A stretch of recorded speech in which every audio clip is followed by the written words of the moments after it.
الدولة الإسلامية ما كان بيدي لهم عشان يجتمعوا فيه خواف، لكن بعد ما جاء السلطة تلحسوا كوعكم وما عرف شنو الكلمات كثيرة جدا جدا، وده تاريخ.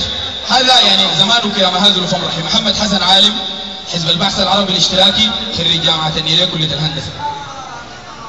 أول حاجة مجموعة من الحاجات يتكلم عنها دكتور نافع، والمقامات محفوظة. الدرجة العلمية دي لو كان أخذها في زمن الإنقاذ ما كان قلناها له ذاته، لأنه في زمن الإنقاذ ياما الناس أخذت درجات علمية في الوضع وفي المعرف شنو. يعني إحنا الشعب السوداني له فضل إنه أنت قريت على حساب الشعب السوداني وأكلت على حساب الشعب السوداني في الداخليات، أو أخذت درجة الدكتوراه من جامعة الخرطوم على حساب الشعب السوداني اللي أنت حرمته أبسط حقه. والتحية للشهيد محمد عبد السلام اللي عشان المرتبة جريته من داخلية النصر، أو الزول القتلوا هسه حاليا معتمد في الدولة اللي اسمها السودان، بتقيموه وترقوه. اللي جرى محمد عبد السلام من الطابق الرابع براسه لحد ما طوق قتلتوه. تتكلموا عن الاخلاق والاسلام، والله الاسلام بريء منكم براءة الذئب من دم ابن يعقوب، ما عنده اي علاقه به. ولكن بنقول اذا الشعب يوما اراد الحياه فلا بد ان يستجيب القدر. اللي بنعمل فيه احنا ده كله انا في تقديري كلام فارغ، مساله انه نخش لك ونناقشك ونثبت لك انه انت كعب والمصحف الشريف انت بجوا نفسك مقتنع انه انت اسوء من وطئت قدمه الثرى،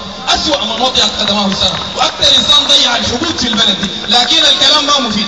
النهايه الفيصل بيننا وبينك الشارع السوداني ده سلاح ما بنرفع. في حزب البحث العربي الاشتراكي اللي انت تكلمت عن انه اخذ التاريخ كويس، نحن بنتكلم عن رساله خالده. الرساله الخالده دي ما التاريخ يا عزيزي الفاضل كويس. اذا انت لهتك السلطه والعمارات الشارحه في بري كويس عن انك تقرا التاريخ جيدا، اعلم تماما انه حزب البحث العربي الاشتراكي رسالته الخالده اللي بيتكلم عنها دي شنو يا عزيزي الفاضل.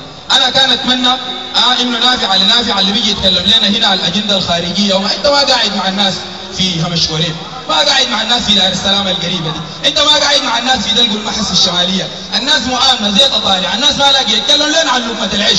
الليله القطمه بتاعت السكر ب 53 جنيه في بلد فيها 200 مليون فدان صالحه للزراعه، يتكلم لنا عن العيشه اللي بقت عامله زي الاضان، قدر الاضان العيشه ب 300 جنيه، يتكلم احنا جعانين زعزعتنا طالع، ما تقدر تكشر لنا وتجيب لنا هنا وتقول لنا ما عارف شنو بتاع. يا شيخنا الشعب الجعان ده حيسقطك. انت الليله ما عايش اي معاناه، انت اولادك الاثنين اللي قروا جامعه الخرطوم لليله قروا قبول خاص، عباده ولدك ده قرا جامعه الخرطوم هنا قبول خاص، ما بتخجل؟ اذا كان الشعب السوداني 90% منه ما لاقين يقروا، ولدك بيقرا قبول خاص على حساب الشعب السوداني وانت ضارب نص قروش الشعب السوداني. وين الاخلاق؟ ولدك محمد نافع يتخرج من جامعه الخرطوم راكب عربيه ب 200 مليون. انا هسه حاليا مهندس بتاع كهرباء من جامعه النيلين، عاطل ما لاقي شغل، انا مؤهل اكثر من ولدك ده. ولدك مربي 3 سنين في كليه الهندسه هنا، بعد ده كله حيتخرج حيتعين. ولدك عمل له منظمه خاصه عشانه محمد نافع، او انا واحد من اكفأ الناس من خريجين الهندسه الكهرباء جامعه النيلين قاعد عاطل. دي بلد بالدروين انت حتكون محترمه. السلام عليكم.